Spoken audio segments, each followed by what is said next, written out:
Hello guys, welcome to today's Topic TV. Isang tindera sa Barangay Looc, Calamba City, Laguna ang nabiktima ng riding in tandem nitong Miyerkules ng hapon matapos kunwaring magpa-cash in ang mga suspect. Gcash raw po. Alligator. Cash in ba? Cash in? Magkano? po.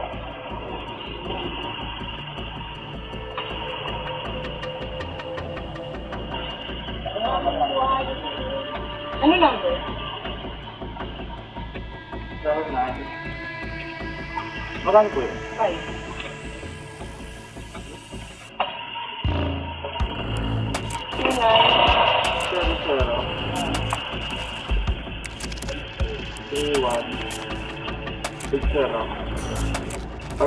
Makikita sa video na balot pa ang muka ng suspect dahil sa kanyang suot na helmet na ipinagbabawal na dapat pagpasok sa mga tindahan para sa security purposes. At makikita rin na walang plaka ang kanilang motor na karaniwang gamit ng mga masasamang loob para di maplakahan. Kunwaring pipicturan ng lalaki ang screen ng cellphone ng tindera para daw sa proof of transaction.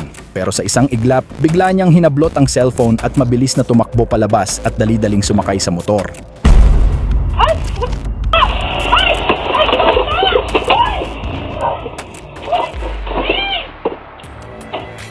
Di cellphone ko!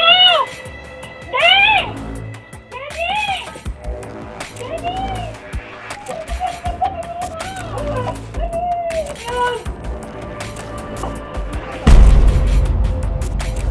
Nakamotor! Hindi ko kinatay mo naka-helmet! Bakit naman ang wasan ko? Uy, cellphone! Bakit nga nakuha? Ginagyan yung ano! Alin? Nagpa-Gcash! Oh, tinalas mo ako, tinalas! Ayun! Ano yung ano kultura? Puro tato dito sa katawan yung tablet! Sinubukan pa nilang habulin ang mga suspect pero hindi na nila ito naabutan. Agad naman nilang inireport sa barangay ang insidente. Laking panghihinayang ng may-ari ang nawalang cellphone sa kanya dahil nandun daw ang kanyang mga contacts at passwords.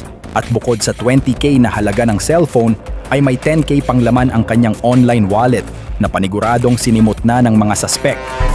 Iniimbestigahan na ng mga autoridad ang kuha ng CCTV upang matukoy ang pagkakakilanlan ng mga suspect.